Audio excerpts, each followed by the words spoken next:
પ્રભુએ મને અને તમને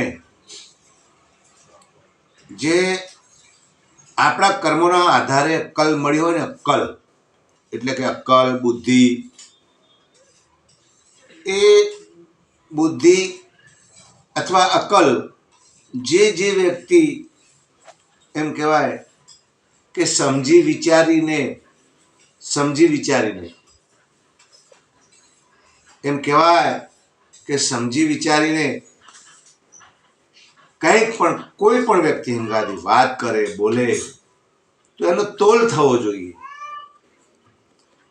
અને એમ સમજવાનું કે તોલ ન થાય, સમજ્યા વગરનું બોલે, સમજ્યા વગરની અક્કલ વાપરે અથવા બુદ્ધિ વાપરે, તો અનેક લોકો જોડે એને અથડાવવું પડતું હોય છે. અને અથડાય સમાજમાં, ઘરમાં અથવા કુટુંબમાં, એનું કોઈ પણ પ્રકારે કોઈ પણ જાતનું વેલ્યુ હોતું નથી. પ્રભુએ જો બુદ્ધિ આપી હોય, બુદ્ધિ પણ સંસ્કાર પરથી જ મળતી હોય છે.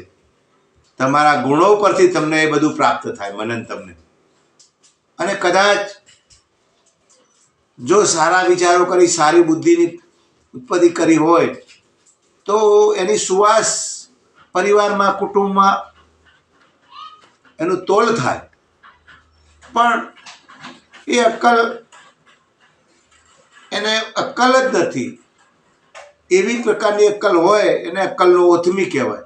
અને એ ગમે ત્યાં જાય ત્યારે એને અથડાઈને મરવું પડે.